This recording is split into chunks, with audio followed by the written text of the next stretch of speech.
अरे कुछ भी हो सकता है तुम्हारे साथ, मान लो कि हम तुमको मार देंगे, तुम्हारे संख्या बल में वो लोग ज्यादा है क्या? 20-25 लोग हैं। 20-25 लोग हैं वो हाँ। लोग। और आपकी संख्या कितनी है? आप कितने लोग हैं? हम तो 2 पति पत्नी है, 2 बेटियां हैं। केवल 2 बेटियां ही 2 हैं? बेटियां हैं।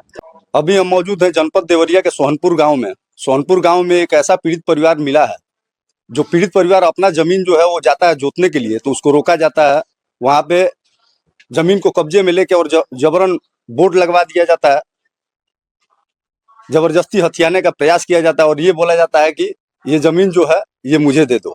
और इसका कारण क्या है? इसका कारण ये है कि जो पीड़ित परिवार है, पूर्व में उनको जमीन जो है, कुछ जमीन उसमें से रजिस्ट्री किया है, कुछ जमीन इनका बचा हुआ है। तो अब उन लोगों का प्रयास ये है कि वो जो जमीन है, पूरी जमीन मेरी हो जाए। आइए पीड़ित साथ में है, इनसे मिलते हैं और मिलकर जानने का प्रयास करते हैं कि क्या मामला है। जी सर, नमस्कार। नमस्कार जी, अपना परिचय दें, नाम बताएं। संतोष कुमार तिवारी। अच्छा, क्या मामला है?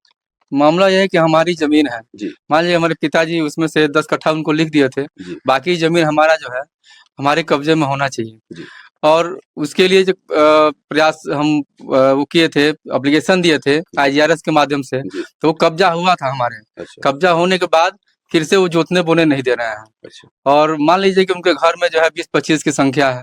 जब भी हम जाते हैं तो कब से आपको नहीं जोतने दे रहा हूँ? ये 2024 से। 2024 से? हाँ। इसके पहले तक आप ही अपना जमीन जोतते बोते हाँ, थे? बोते थे। इससे पहले जोतते बोते थे। अच्छा, उन्होंने क्या कह के आपको मना कर दिया? वो मना करते थे कि भाई जमीन पर जो है आपके पिताजी पैसा लिए हैं। अच्छा। जो कि आपके पिताजी आपको बताए थे क्या कि वो जमीन पे पैसा वैसा हम लोग नहीं, लिए? ऐसा कुछ नहीं बताए थे कि पैसा लिए हैं। अच्छा। जो कि उनके पिताजी जैसे गरजू यादव, जी। जगन्नाथ यादव के पिताजी हैं गरजू यादव। जी जी तो गरजू यादव जो है बोले थे जी कि आपके पिताजी पैसा लिए हैं, तो 30,000 रुपए का कागज हमसे बनवाए। जी और बनवाए और हम जो है उस पर 2 लोगों का साइन उन करके या 10 रुपए की स्टाम्प पेपर बन गया। जी तो हम बोले कि जब 30,000 होगा तो वापस कर देंगे। जी। लेकिन जब वापस करने गए तो नहीं बोले कि 2,19,000 आपके पिताजी लिए हैं और 5% ब्याज की दर से। अच्छा। और आपके पिताजी बोले थे मतलब आप जब 30,000 रुपया लौटाने उनको गए तो वो बोल रहे हैं कि नहीं, हाँ, 30,000 नहीं, 2,19,000 रुपया। 2,19,000 है। अच्छा। और ये बोले थे कि 5% ब्याज की दर से आपके पिताजी बोले थे कि अगर हम जमीन देंगे, जी हम देंगे या हमारा वारिस देगा। जी अगर नहीं देते हैं तो ये जमीन जो है जी का 5% ब्याज आपको देना पड़ेगा। जी। तो 2006 से ब्याज जो है 20-25 लाख रुपया हो गया। जी। ये जमीन हमारी हो गई। अच्छा। अब तुमको ये लिखना पड़ेगा। अच्छा। तब आप भी बताइए साहब कि हम क्या करें? आपसे कहीं किसी कागज पे या स्टाम्प पे ये बात लिखवाया भी गया है नहीं, हमसे पैसे के संबंध में? पैसे के संबंध में कि कुछ लिखवाया। पैसा लेना देना है? हाँ, कुछ पैसे का है, 30,000 रुपए का है। जी।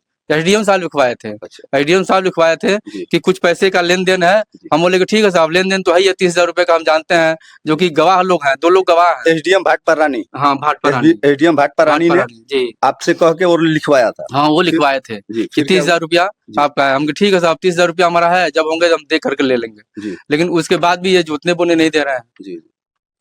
अभी आप किस प्रकार की न्याय की गुहार लगाना चाहेंगे? साहब कैसे आपका लोग मदद करे और कैसे आपको न्याय मिले? हम जो है बहुत परेशान हैं। देखिए जमीन जो है, हम सोच रहे थे कि जमीन हम अपना बोए, जब भी जाते हैं भगा देते हैं। अब ये चाहते हैं कि कम से कम हमारी जमीन को जो है वो लोग छोड़ दें। उस पर जो कब्जा किए हैं, जैसे मान लीजिए कि हमेशा वो कूड़ा करकट फेंकते रहते हैं और बोर्ड लगा दिए हैं। अच्छा, मतलब आप ही के जमीन में वो कूड़ा करकट भी फेंकते हैं? कूड़ा करकट या उन्होंने जो रजिस्ट्री कराया उसमें तो कूड़ा करकट नहीं फेंकते? नहीं, उसमें नहीं फेंकते हैं, हमारे वाले में फेंकते हैं। आपके वाले में फेंकते वो तो अब मछली पालन किए थे उसमें। अच्छा। अपने वाले में मछली पालन किए हुए थे। और हमारा जो वैसे है तो उसमें जो कूड़ा करकट फेंक करके वो कब्जा किए हैं। कब्जा में अच्छा, उनके द्वारा ये प्रस्ताव भी आपको दिया जाता है क्या कि ये जमीन आप मुझे लिख दीजिए? कई बार कहे हैं। क्या बोलते हैं? कई बार कहे हैं कि जमीन जो है हो ही गया, 10-20 लाख रुपया हो गया ब्याज के लिए, अब तुम जमीन जो है मेरे नाम से कर दो। हाँ, नहीं तो फिर कुछ घटना हो जाएगी तो हम अच्छा, ये भी बोलते हैं कि वो मतलब कुछ घटना हो जाएगी। तो आप उनसे पूछते नहीं कि किस प्रकार की घटना हो जाएगी, क्या हो जाएगा? वो कहते हैं हमारे 2 बेटियां हैं, मार देंगे, उसके बाद आपके बेटे नहीं है, केवल 2 बेटियां? हाँ, 2 बेटियां हैं। अब ये सोच रहे थे कि बेटी हमारी बड़ी है, सोच रहे थे कि वो पैसा वैसा हम जमीन को बेच दें और बेच करके बेच करके और लड़की की शादी उदी करने में लग जाए। मान लीजिए देखिए घर हमारा नहीं बना है, तो वैसे ही पड़ा हुआ है, अभी तक कैटरेन पड़ा हुआ है। सोच रहे कि उसको हम घर बनवा लेते हैं, लड़की की शादी कर लेते। थोड़ा एक बार इनका घर दिखाइए ना, पूरा कैटरेन का घर है इनका। सामने से आप देख सकते हैं, कैमरे के माध्यम से हमारे आप ये देख सकते हैं इनका माली हालत क्या है। आप ये घर देख के अंदाजा लगा सकते हैं कि ये परिवार जो है अपनी जीविका कैसे चला रहा होगा और इनके साथ कितना बड़ा अन्याय ये किया जा रहा है। जबरन जमीन हड़पने, जमीन जो है जबरन अपने नाम से लेने के फिराक में लोग लगे हुए हैं और ये कह के कि तुम्हारी संख्या बल कम है, हमारी संख्या बल ज्यादा है, तुम्हारे साथ कुछ भी हो सकता है। तो आज के डेट में ऐसा होना कहीं ना कहीं अन्याय है। आइए पीड़ित परिवार में और भी उनकी पत्नी भी हैं साथ में, संतोष जी की, उनसे भी बात करते हैं। जी नमस्कार जी, दुर्गावती देवी। जी। का रुआ कहल चाह में मामला में आपके का न्याय मिलेगा चाहिए?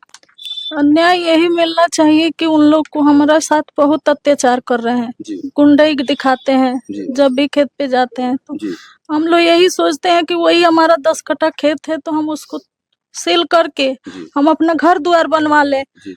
लड़की का शादी करना है। आपकी बड़ी लड़की का उम्र कितना है?